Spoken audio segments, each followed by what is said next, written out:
Hello दोस्तों, आप सभी का एक बार फिर से स्वागत है। इस वीडियो में हम बात करेंगे पेपर थर्ड की, यानी कि एजुकेशनल लीडरशिप एंड मैनेजमेंट की। और इसके कुछ बहुत ही इंपॉर्टेंट, मोस्ट इम्पॉर्टेंट क्वेश्चंस हैं, वो हम कवर करेंगे। और इसमें बहुत सारी परिभाषाएं भी हैं, बहुत सारे फैक्ट भी हैं।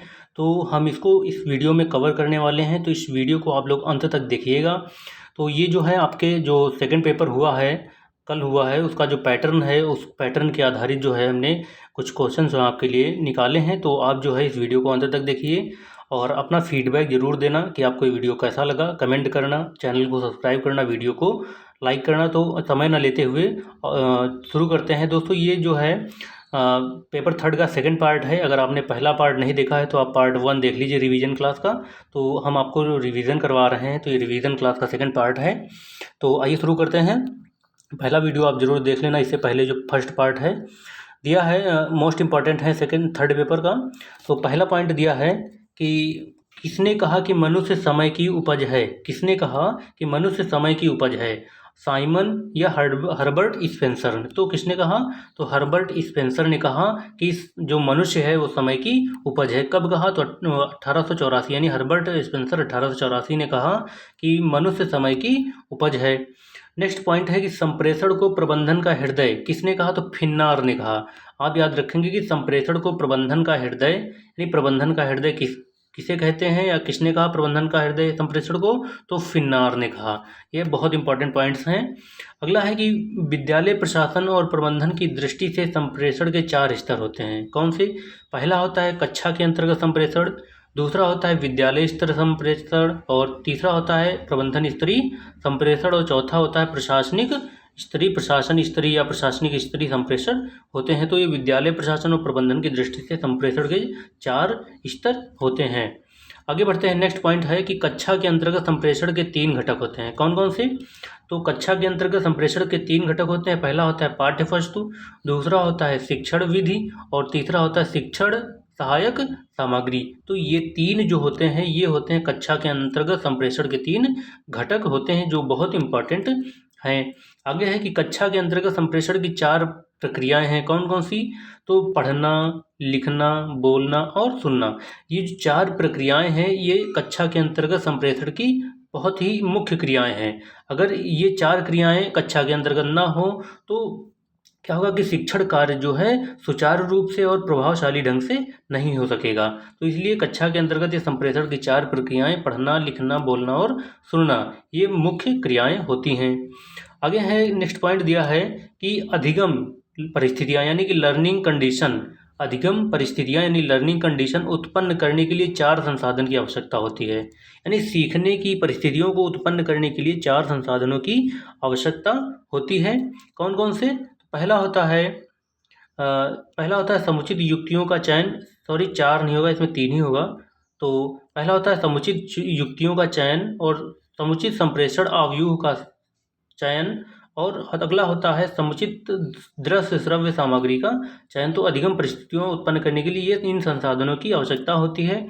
इनमें समुचित युक्तियों का चयन, समुचित संप्रेषण आवयूह का चयन और समुचित दृश्य श्रव्य सामग्री का चयन। तो ये बहुत इंपॉर्टेंट संसाधन होते हैं। आगे है, नेक्स्ट पॉइंट बढ़ते हैं कि परस्पर एक दूसरे के विचारों तथा भावनाओं में समान स्तर पर भागीदारी रखना ही संप्रेषण है। किसने कहा है कि इस परस्पर एक दूसरे के विचारों तथा भावनाओं में समान स्तर पर भागीदारी रखना ही संप्रेषण है? तो एडलर डॉल ने कहा। किसने? एडलर डॉल ने कहा है कि परस्पर एक दूसरे के विचारों तथा भावनाओं में समान स्तर पर भागीदारी रखना ही संप्रेषण है। बहुत इंपॉर्टेंट है, आप इसको अच्छे से याद रखेंगे। अगला है कि संप्रेषण को किसी साझे के प्रयोजन की साझा समझ के रूप में परिभाषित किया जा सकता है। किसने कहा? तो मिलेट ने कहा है। ये मिलेट ने कहा है कि संप्रेषण को किसी साझे के प्रयोजन की साझा समझ के रूप में परिभाषित किया जा सकता है। ये इसका पॉइंट सही हो जाएगा। आगे है कि संप्रेषण 2 या 2 से अधिक व्यक्तियों के मध्य तथ्यों, विचारों, समितियों तथा भावनाओं का विनिमय है। तो किसने कहा? कि न्यूमैन तथा समर ने कहा। न्यूमैन तथा समर ने कहा है कि जो संप्रेषण है वो क्या है? 2 या 2 से अधिक व्यक्तियों के मध्य तथ्यों, विचारों, समितियों तथा भावनाओं का विनिमय है। ये किसने कहा? न्यूमैन तथा समर ने कहा है। बहुत इंपॉर्टेंट परिभाषा है। अगला दिया है कि संप्रेषण एक व्यक्ति से दूसरे व्यक्ति तक सूचना एवं समझ का हस्तांतरण है। संप्रेषण एक व्यक्ति से दूसरे व्यक्ति तक सूचना एवं समझ का हस्तांतरण है। ये किसने कहा? तो EFL ब्रीच ने कहा है। किसने? EFL ब्रीच ने कहा है कि संप्रेषण एक व्यक्ति से दूसरे व्यक्ति तक सूचना एवं समझ की हस्तांतरण है। नेक्स्ट पॉइंट है कि संप्रेषण का मूल समान विषयों पर मस्तिष्क में मेल स्थापित करता है। जो संप्रेषण का मूल है वो समान विषयों पर मस्तिष्क में मेल स्थापित करता है। तो किसने कहा? ये टीड ने कहा है। ये टीड ने कहा कि संप्रेषण का जो मूल है वो समान विषयों पर मस्तिष्क में मेल स्थापित करता है। नेक्स्ट पॉइंट है कि शैक्षिक नेता वह होता है जो शैक्षिक प्रणाली में नवीन संरचना की पहल करता है। यानी शैक्षिक नेता वह होता है जो शैक्षिक प्रणाली में नवीन संरचना की पहल करता है। किसका कथन है? तो जैकब जैतजेल का कथन है। किसका है? जैकब जैतजेल का ये कथन है। नेक्स्ट पॉइंट है कि शैक्षिक नेतृत्व एक ऐसी प्रक्रिया है जिसके नेता अपने समूह के निर्देशन करने में पहल करता है। जिसका नेता अपने समूह के निर्देशन करने में पहल करता है। तो किसने कहा? ये बोल्स ने कहा है। किसने? बोल्स ने कहा है। आगे बढ़ते हैं। नेक्स्ट पॉइंट है कि शैक्षिक नेतृत्व वह प्रक्रिया है। शैक्षिक नेतृत्व वह प्रक्रिया है जिसमें अनुयायी इच्छापूर्वक दूसरे का नियंत्रण तथा निर्देशन स्वीकार करते हैं। तो किसने कहा है? ये किम्बल यंग ने कहा है कि शैक्षिक नेतृत्व वह प्रक्रिया है जिसमें अनुयायी इच्छापूर्वक दूसरे का नियंत्रण तथा निर्देशन स्वीकार करते हैं। ये आप याद रखेंगे, किम्बल यंग ने कहा इसको। नेक्स्ट पॉइंट है कि नेतृत्व व्यक्ति के समूह को निश्चित दिशा में ले जाने का साधन है। किसने कहा? तो मार्टिन एम ब्रॉडबेल। मार्टिन एम ब्रॉडबेल ने कहा कि नेतृत्व व्यक्ति के समूह को निश्चित दिशा में ले जाने का साधन है। मार्टिन एम ब्रॉडबेल ने ऐसा कहा। नेक्स्ट पॉइंट है, बहुत इंपॉर्टेंट दिया है कि स्वतंत्रता प्राप्ति के बाद 1954 में केंद्रीय शिक्षा विभाग को शिक्षा मंत्रालय में परिवर्तित कर दिया गया। पूछ लिया गया कि केंद्रीय शिक्षा विभाग को शिक्षा मंत्रालय में कब परिवर्तित किया गया? तो आप बताएंगे 1954 में।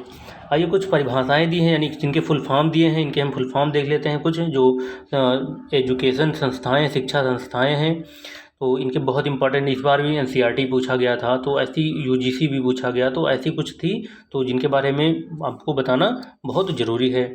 तो पहली दी है NIEPA। इसका फुल फॉर्म होगा national institute of educational planning administration. National institute of educational planning administration, NIEPA का फुल फॉर्म हो जाएगा। अगला है NCERT। NCERT का फुल फॉर्म होगा, ये इस बार आपके सेकंड पेपर में हिंदी में दिया था कि इसका नाम क्या है, तो कई सारे लोगों ने गलत ऑप्शन चुन लिया इसका। तो NCERT का फुल फॉर्म होता है national council of educational research and training. तो यानी राष्ट्रीय शैक्षिक अनुसंधान एवं प्रशिक्षण परिषद बोलते हैं NCERT को। आगे है UGC का फुल फॉर्म होता है university grant commission. University grant commission यानी कि विश्वविद्यालय अनुदान आयोग इसको कहते हैं। अगला है AICTE।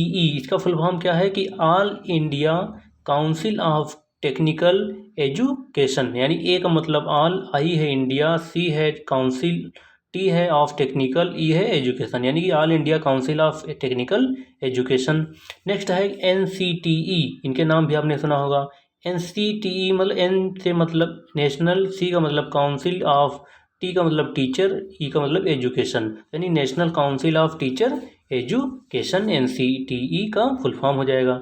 अगला है NIE, यानी कि N का मतलब नेशनल, I का मतलब इंस्टीट्यूट ऑफ, E का मतलब एजुकेशन, यानी नेशनल इंस्टीट्यूट ऑफ एजुकेशन। अगला है RCE, यानी regional college of education, RCE का फुल फॉर्म हो जाएगा। अगला है ETP मतलब educational technology programme, educational technology programme, ETP का फुल फॉर्म हो जाएगा। अगला है CIET।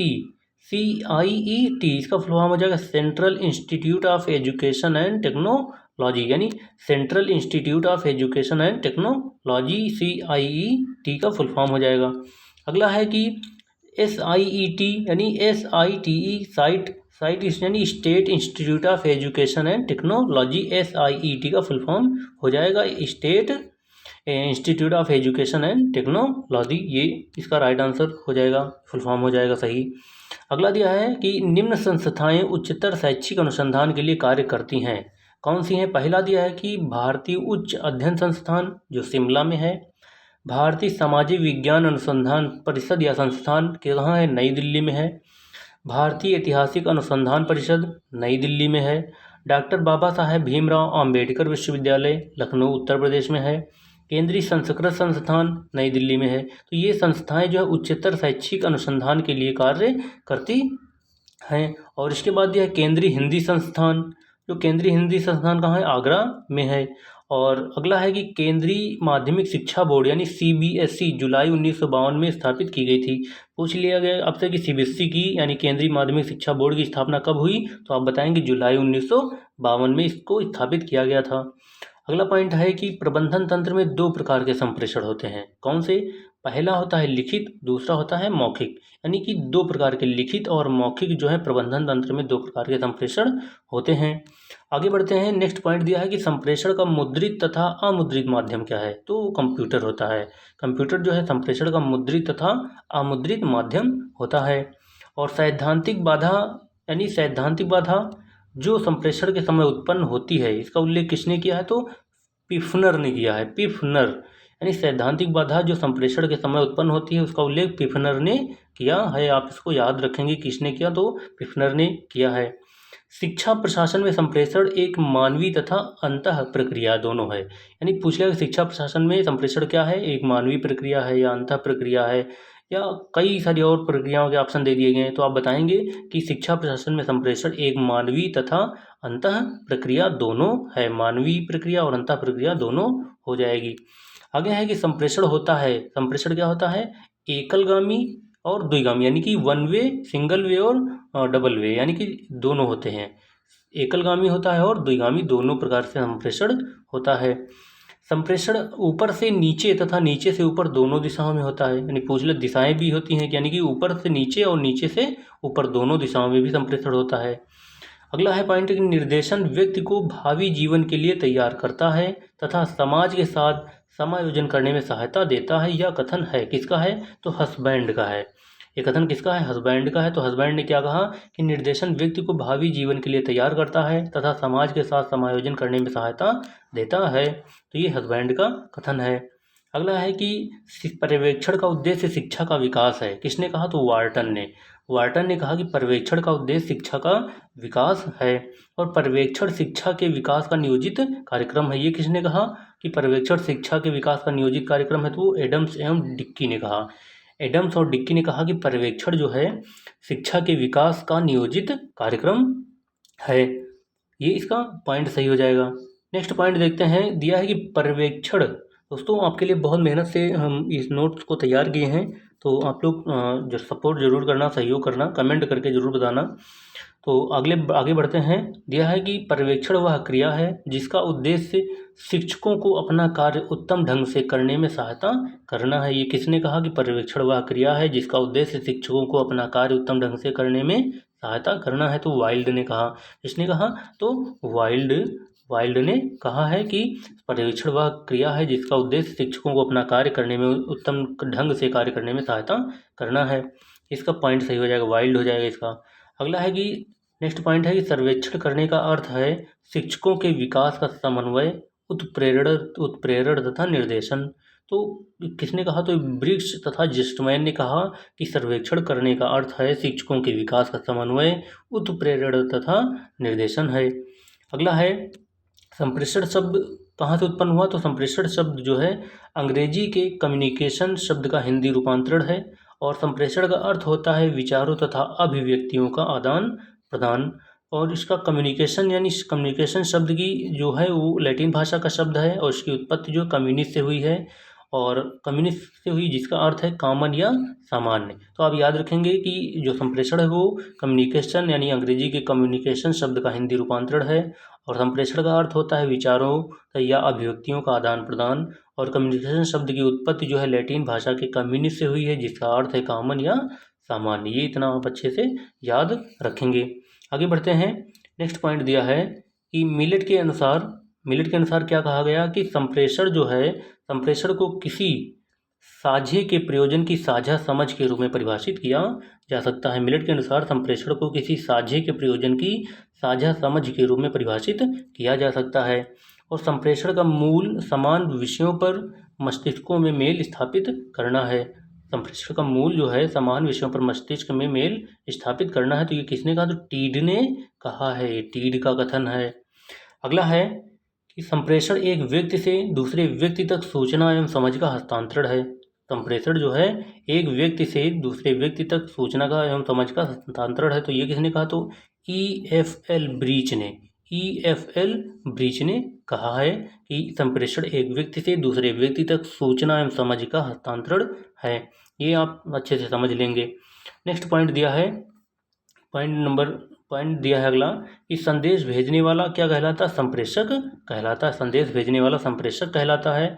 और जिस संचार में भाषा का प्रयोग होता है उसे शाब्दिक संप्रेषण कहते हैं। जिस संचार में भाषा का प्रयोग होता है उसे शाब्दिक संप्रेषण कहते हैं। और स्पर्श भी संप्रेषण का प्रमुख साधन है। मात्र स्पर्श के माध्यम से व्यक्ति अपनी भावनाओं विचारों की अभिव्यक्ति करने में सफल हो जाता है। आप याद रखें कि जो स्पर्श भी है वो क्या है? संप्रेषण का एक माध्यम है। और जिस संप्रेषण में मौखिक रूप से तथ्यों एवं सूचनाओं का आदान प्रदान होता है उसे मौखिक संप्रेषण कहते हैं। यानी मौखिक रूप से अगर तथ्यों एवं सूचनाओं का आदान प्रदान होगा तो उसमें मौखिक संप्रेषण होगा। और अगला है कि शैक्षिक प्रशासन के कुछ उद्देश्य दिए हैं। शैक्षिक प्रशासन के मुख्य उद्देश्य हैं, पहला है योग्य एवं कुशल नागरिकों को तैयार करना, प्रथम उद्देश्य है। दूसरा है समानता की भावना का विकास करना। तीसरा है बालकों का सर्वांगीण विकास करना। नेक्स्ट है चौथा है सामाजिक एवं व्यावसायिक कुशलता उत्पन्न करना। पांचवा है स्वशासन की शिक्षा प्रदान करना। और नेक्स्ट है सातवां है त्याग एवं बलिदान की भावना को जागृत करना।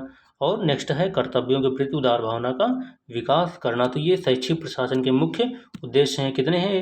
1 2 3 4 5 6 7 यानी कि 7 जो हैं शैक्षिक प्रशासन के मुख्य उद्देश्य हैं। आप इनको याद कर लेंगे। इनमें से कुछ कोई भी ऑप्शन पूछा जा सकता है। अगला है कि शैक्षिक प्रशासन का शाब्दिक अर्थ क्या है? कि शैक्षिक प्रशासन का शाब्दिक अर्थ जो है, शैक्षिक प्रशासन दो शब्दों से मिलकर बना है, शिक्षा एवं प्रशासन। जो शिक्षा है वो अंग्रेजी भाषा के एजुकेशन शब्द का हिंदी रूपांतरण है। तो क्या है? हिंदी शब्द यानी अंग्रेजी भाषा के एजुकेशन शब्द का हिंदी रूपांतरण शिक्षा है। और एजुकेशन शब्द की उत्पत्ति लैटिन भाषा के एजुकेटम से हुई है। एजुकेटम नामक शब्द से हुई है जो दो शब्दों से मिलकर बना है। पहला है ई और दूसरा है केटम। यानी ई का अर्थ हो जाए अंदर से बाहर और केटम का अर्थ होगा अग्रसर होना या आगे की ओर बढ़ना। तो आप समझ जाएंगे शिक्षा यानी एजुकेशन और शिक्षा एजुकेशन की किससे उत्पत्ति हुई? तो एजुकेटम से हुई है। और ई का अर्थ होता है अंदर से बाहर और केटम का अर्थ होता है अग्रसर होना या आगे बढ़ना। और शिक्षा का अर्थ क्या होता है? कि बालक में निहित शक्तियों या गुणों का सर्वांगीण विकास करने की प्रक्रिया शिक्षा कहलाती है। तो बालक में निहित शक्तियों का गुणों को या सर्वांगीण विकास करने की क्रिया क्या कहलाती है? शिक्षा कहलाती है। और अगला दिया है कि शिक्षा बालक के व्यक्तित्व का पूर्ण विकास है। इसके द्वारा वह यथाशक्ति मानव में मौलिक योगदान कर सके। शिक्षा बालक के व्यक्तित्व का पूर्ण विकास है। इसके द्वारा वह यथाशक्ति मानव में मौलिक योगदान कर सके। किसने कहा? तो नन ने कहा। ये नन की परिभाषा है। अगला है कि प्रशासन क्या है? प्रशासन भी बहुत बार सुना जाता है। प्रशासन है क्या? तो प्रशासन जो है यह अंग्रेजी भाषा के एडमिनिस्ट्रेशन का हिंदी रूपांतरण है। इसकी उत्पत्ति लैटिन भाषा के दो शब्द एड और मिनिस्टर से हुई है। एड और मिनिस्टर से हुई है और इसका अर्थ है सेवा करना, निर्देश देना और प्रबंधन करना। यानी सेवा करना, निर्देश देना और प्रबंधन करना, ये प्रशासन का अर्थ है। अगला है शैक्षिक प्रशासन का वास्तविक अर्थ क्या है? तो शिक्षा प्रक्रिया को सुचारू रूप से चलाने वाली उस व्यवस्था से है जिसके अंतर्गत प्रत्यक्ष या अप्रत्यक्ष रूप से काम करने वाले व्यक्तियों के विचारों एवं प्रयासों में संबंध स्थापित किया जाता है। तो ये शैक्षिक प्रशासन का वास्तविक अर्थ है। अगला है, आगे बढ़ते हैं। नेक्स्ट पॉइंट है कि शिक्षा प्रशासन एक सेवा कार्य है जिसके द्वारा शिक्षा प्रक्रिया के उद्देश्यों की प्राप्ति प्रभावशाली ढंग से होती है। तो किसने कहा है ये परिभाषा किसकी है? तो फॉक्स, विश एवं रफनर, ये तीनों लोगों ने कहा कि शिक्षा प्रशासन एक ऐसा सेवा कार्य है जिसके द्वारा शिक्षा प्रक्रिया के उद्देश्यों की प्राप्ति प्रभावशाली ढंग से होती है। ये फॉक्स, विश और रफनर ने कहा है। आगे है नेक्स्ट पॉइंट दिया है कि एजुकेशन और education and secondary school administration पुस्तक किसने लिखी? Education and secondary school administration पुस्तक किसने लिखी? तो गौंड एवं शर्मा ने लिखी। किसने? गौंड एवं शर्मा ने education and secondary school administration नामक पुस्तक लिखी है। अगला आगे बढ़ते हैं। राजकीय शिक्षा का सूत्रपात 1813 ईस्वी में हुआ और तभी से शिक्षा प्रशासन को महत्व दिया जाने लगा। तो कई प्रकार से इसमें से प्रश्न पूछ सकते हैं कि राजकीय शिक्षा का सूत्रपात कब हुआ और शिक्षा प्रशासन को कब महत्व दिया जाने लगा। तो डेट सेम होगी 1813 जो है सेम डेट हो जाएगी। आगे बढ़ते हैं। कुछ डेट्स दी हुई हैं कि शिक्षा शैक्षिक प्रशासन के डेवलपमेंट के बारे में कि जो 1900 से 1935 तक का समय था वो था शैक्षिक प्रशासन का प्राचीन युग का समय। और फिर इसके बाद 1935 से 1950 तक के जो काल रहा है वो शैक्षिक प्रशासन का संक्रमण काल रहा है। और किनराव ने संक्रमण काल कहा है यानी 1935 से 1950 तक के समय को, और ओवंस ने इसे मानवीय संबंध का काल कहा है। तो आप याद रखेंगे कि किनराव ने संक्रमण काल कहा है कब से कब तक? 1935 से 1950 तक, और ओवंस ने मानवीय संबंध का काल कहा 1935 से 1950 तक के काल को। आगे है फिर है 1950 से 1975 तक जो समय दिया है वो संस्थागत व्यवहार का युग है। जिसे किसने कहा? ओबस ने कहा कि जो 1950 से 1975 तक का समय है वो क्या है? संस्थागत व्यवहार का युग है। अगला है पोस्ट कोरब अक्षर का प्रतिपादन किसने किया? तो गुलिंग ने किया। पोस्ट कोरब यानी पोस्ट कोरब शब्द का प्रतिपादन किसने किया? तो गुलिंग ने किया। तो आपका जो पोस्ट कोरब है POSTCOREB जो कहते हैं, तो इसको आप इसका फुल फॉर्म अच्छे से याद कर लेंगे, समझ लेंगे। पोस्ट कोरब अक्षर का प्रतिपादन तो गुलिंग ने किया और इसका फुल फॉर्म क्या होता है। और नेक्स्ट दिया है कि फेयोल के अनुसार शैक्षिक प्रशासन के 5 तत्व हैं। कौन से? नियोजन, संगठन, आदेश, समन्वय और नियंत्रण। तो ये 5 जो है शैक्षिक प्रशासन के तत्व हैं, नियोजन, संगठन, आदेश, समन्वय और नियंत्रण। तो ये फेयोल के अनुसार शैक्षिक प्रशासन के 5 तत्व हैं। नेक्स्ट है सम्मिश्रता का सिद्धांत किसने दिया? तो फॉलेट ने दिया है। सम्मिश्रता का सिद्धांत फॉलेट ने दिया। और क्रमिक आवश्यकता का सिद्धांत किसने दिया? तो मास्लो ने दिया। क्रमिक आवश्यकता का सिद्धांत मास्लो ने दिया था। और सूक्ष्म या समाजशास्त्री विधि का प्रशासन सूक्ष्म या समाजशास्त्री विधि प्रशासन का प्रयोग किसने किया? तो थॉमसन ने सन 1967 में सूक्ष्म या समाजशास्त्री विधि प्रशासन का प्रयोग किया था। थॉमसन ने किया था 1967 में। आगे बढ़ते हैं कि केंद्र सरकार के शिक्षा के क्षेत्र में निम्न संगठन हैं। कौन कौन से? पहला है केंद्रीय विद्यालय संगठन नई दिल्ली, नवोदय विद्यालय समिति नई दिल्ली, केंद्रीय माध्यमिक शिक्षा बोर्ड नई दिल्ली, राष्ट्रीय मुक्त विद्यालय नई दिल्ली, NCERT नई दिल्ली। तो ये केंद्र सरकार के शिक्षा के क्षेत्र में निम्न संगठन हैं। और आगे बढ़ते हैं कि 26 सितंबर 1985 को मानव संसाधन विकास मंत्रालय का सृजन हुआ। ये 19 यहाँ पर जो दिया है वो 1985 दिया है। 1985 यानी कि 26 सितंबर 1985 को मानव संसाधन विकास मंत्रालय का सृजन हुआ था। आगे बाल भवन सोसाइटी नई दिल्ली, इसकी स्थापना 1956 में हुई थी। इसका मतलब क्या था कि 5 से 16 वर्ष की आयु के बच्चों के लिए इसकी स्थापना 1956 में की गई थी। और राष्ट्रीय पुस्तक न्यास कहाँ है? नई दिल्ली में। इसकी स्थापना 1957 में की गई थी, राष्ट्रीय पुस्तक न्यास की स्थापना। आगे है भारत में सबसे पहले Uttar Pradesh board of high school and intermediate education पहला बोर्ड बना था। इनका पहला बोर्ड बना था। इसकी स्थापना सन 1921 में हुई थी। सबसे पहला बोर्ड भारत में उत्तर प्रदेश में बना था जो कि था Uttar Pradesh board of high school and intermediate education पहला बोर्ड। इसकी स्थापना 1921 में हुई थी। और CBSE का एक विद्यालय तेहरान में भी स्थित है। आप इसको फैक्ट को याद रखेंगे। और डाइट में प्राथमिक स्कूलों के शिक्षकों के प्रशिक्षण की व्यवस्था 2 प्रकार की जाती है। कौन कौन सी? तो डाइट में प्राथमिक स्कूलों के शिक्षकों को प्रशिक्षण की व्यवस्था 2 प्रकार से की जाती है। कौन सी? सेवाकालीन और सेवा पूर्व। ये 2 प्रकार से डाइट में शिक्षकों के प्रशिक्षण की व्यवस्था की जाती है। कौन से शिक्षक? तो प्राथमिक स्कूल के शिक्षकों को। तो दोस्तों ये जो है बहुत इंपॉर्टेंट जो है फैक्ट थे, बहुत इंपॉर्टेंट परिभाषाएं इसमें रही हैं, बहुत कुछ इसमें प्रश्न भी रहे हैं, तो हमने इसको कवर किया है। तो इसके बाद अगले वीडियो में हम और आपके लिए लाएंगे। तो आपको ये कैसा लगा हमें कमेंट करके बताइए। अगर कोई सुझाव है तो आप कमेंट करके सुझाव दे सकते हैं। इस वीडियो को ज़्यादा से ज़्यादा शेयर कीजिए, चैनल को सब्सक्राइब कीजिए। फिर मिलते हैं, तब तक के लिए धन्यवाद।